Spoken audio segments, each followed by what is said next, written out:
right. Thank you. We're glad you're still with us here on Boarding Ahead TV. Let's take note of integrating victim-centered approaches towards addressing violence against women and girls in the greater context of building more bright spots on GBV activism. The 16 days of activism are on, and with me in the studio to help us throw more light on what's being done by the range of stakeholders out there are two good wonderful ladies. Rahom Maria Bukira is a program manager at Women Pro Bono Initiative. Many thanks for joining us. And Elizabeth Achola, a lawyer with the Women's Pro Bono Initiative, pretty much same organization. Good morning, ladies. Good morning. First and foremost, 16 days of activism. This is an initiative that I have encountered pretty much over the last decade or so. But my people out there might not be privy to exactly what it is. If you don't mind, what is 16 days of activism? Okay. Good morning, dear listeners. Thank you for having us. As you said, my name is Bukira Maria from the Women's Pro Bono Initiative. We are an organization, women-led, that advances access to justice for women and girls, and we focus on feminist principles, we focus on various range of women's rights, and also a niche in legal representation and legal aid service provision. So the 16 days of activism, it's a global campaign that happens starting on 25th of November. It starts with the International Day on International Day Against Violence on Women, and it ends with the International Human Rights Day on 10th December.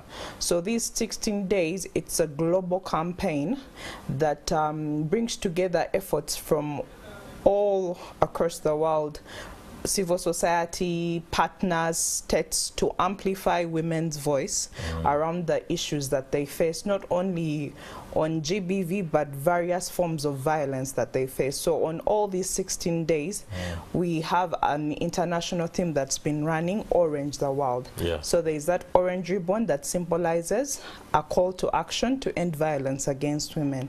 So on the forms of violence against women, our focus discussion today is on gender-based violence. This is the violence that's meted out to a person based on their gender. And because we work in the space of women's rights, women are the ones who are most disproportionately affected by gender-based violence because of the historical background we come back from. Women were considered less of people than men. So there is that mindset that has been creeping around and is still present with us. Not everyone is enlightened about the status of women, that they are equal with men. So the forms of violence, gendered forms of violence that are meted out specifically to women, and one of the most prevalent, the physical form, we have sexual violence, SGBV, which we're going to focus on today while we discuss. All right.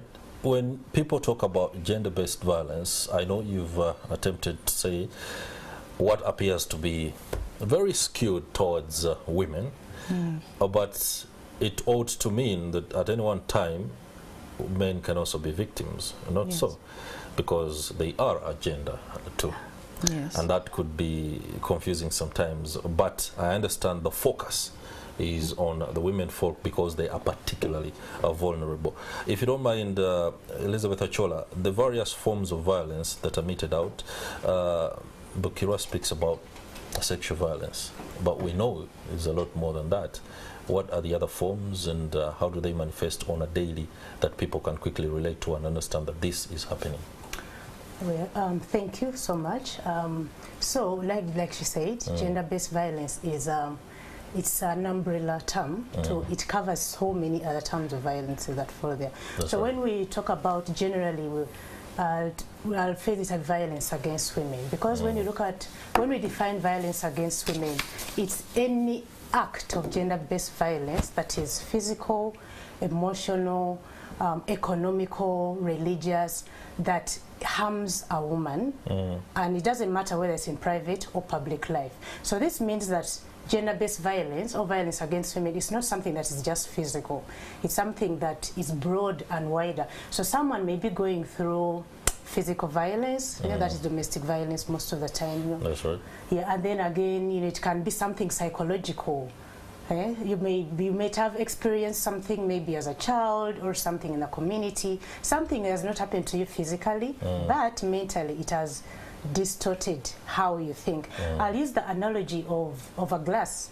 You see, when you have a glass, it's all whole, like here, but then once it breaks or cracks, you try to put it back, it doesn't remain the same way. It doesn't, yeah. So that is now how violence affects a person. But then now, that also you look at it broadly, because in a way that just like a broken glass, if someone is affected physically, emotionally, mentally, economically, it means that they can't go back to the way they were. So it can be sexual, it can be sexually, it can be emitted in a sexual way, sexual abuse, it can be sexual harassment, it can be through trafficking, it can be something mental health related, it can be through maybe attacking some culture or religion. So something to do with violence against women or gender-based violence can be meted in so many different forms, but that doesn't mean that it just has to be physical. I understand that most people out there think that when we talk about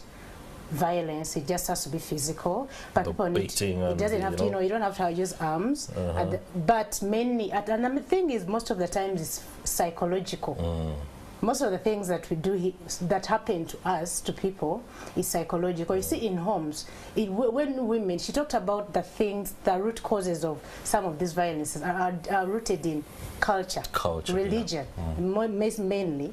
And so it's fine that someone is going to put up with certain act because they think that's the way it's supposed to be. They've been raised, they've been told, they see everyone else, they see, maybe they've grown up in a home seeing their mothers being beaten. And somehow they begin to think it's okay. It's normal. It is a form of communicating. Yeah, but they don't realize that something like that can affect you as well in the future. It has not happened to me, to them physically, but it has happened to them as well. Okay. Yeah. Now, when it comes to approaches to eradicate these forms of violence, especially against women, there have been pretty much a lot of interventions by many stakeholders, but I see there is a new drive towards looking at it from the victim side, a victim-centered approach to settling this aspect of domestic violence. If you don't mind, can you break this down for us? Okay. Now, the victim-centered approach, we use the language victim to be more friendly to the broader community, but we have moved away from the term victim. We are starting to use the term survivor, that someone is a survivor of violence, because when you use victim, they feel like they are placed in a more vulnerable state, like there is something wrong with them. So survivor helps them to know that they are progressing to moving from something that was done to them and it was not their fault. So why we are focusing on victim-centered approaches is that there are so many interventions that are done, but they leave out the person who has been damaged the most. So the reason why we're having victim-centered approaches is there are so many narratives that have been moving around. There are so many myths that have been coming around about survivors of violence. For example, especially women, when you talk about SGBV or the form of sexual violence, when a woman goes to report an offense of a sexual nature, some of the questions that are focused towards them, what were you wearing, where were you, and it's moved away from the perpetrator. That's right. So there's a lot of shame. There's a lot of re-victimization. There's a lot of stigma. There's also discrimination that comes with being a survivor of violence. So this approach puts the survivor in a place where they feel safe. That's right. They feel believed, and one of the reasons that we have so many unreported cases of violence is people do not trust the system. They do not trust that they feel safe. They do not trust that they will be believed, or they do not trust that there are measures in place that will focus on their well-being beyond what happened to them. You'll see what has been happening with the cases of teenage pregnancy. It's also a form of violence against women, because that's sexual violence. These are underage girls. They are being defiled. But there has been word around of what were these girls doing, and the perpetrator is left unblamed, and they are being shamed, they are being re-victimized. So to come out of this cycle of violence that happens where the perpetrator goes unchallenged, we have to focus on what the victim is saying. We have to look at their dignity, the dignity of the person. We have to look at their ability to make choices. When this happens to them, the choice to report. You have cases of young girls who don't even have opportunity to report. The families would rather settle this. Like, this is a sexual violence, you're going to shame the family, you should be married off. Or there are instances of access to contraception, access to medication that can help in terms of remedying what happens to them when they have sexual offenses meted out towards them. And then there is a narrative that is propagated that she wanted this, she should not have this option, or she should be silenced. That's right. Yes, so promoting their agency, but also changing people's mindset about the victims, that this is not something that someone wants done to them, or understanding where they're coming from. For example, women who are in abusive relationships, the first question is, why don't you just leave? They don't look at context. Don't look at context. There's so many factors. There is a psychological aspect that my colleague talked about, ensuring that even when someone is going to the justice system to report, those things are holistically addressed, that someone may not be in the mental state to go and appear before a police officer. Is there room for them to be first rehabilitated before they can take their statement, or they are pressurized and their inability to take a statement is considered that the offense did not happen? So that is why briefly we are looking at victim-centered approaches. All right, I was going to throw a question on the measures that the Women Pro Bono Initiative is undertaking to promote this particular SRHR initiative, but you've already sufficiently talked about it. What's the way forward now? What are the recommendations coming from WPI in the push for eradication of GBV? The thing about advocacy and changing the norms, especially about on GBV, is continuous communication.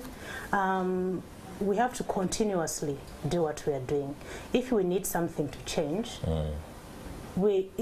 regardless of the 16 days of activism or anything that we are doing right now, even as we continue for moving forward and working alongside other people, we need to continue sensitization, because, you know, especially in the communities.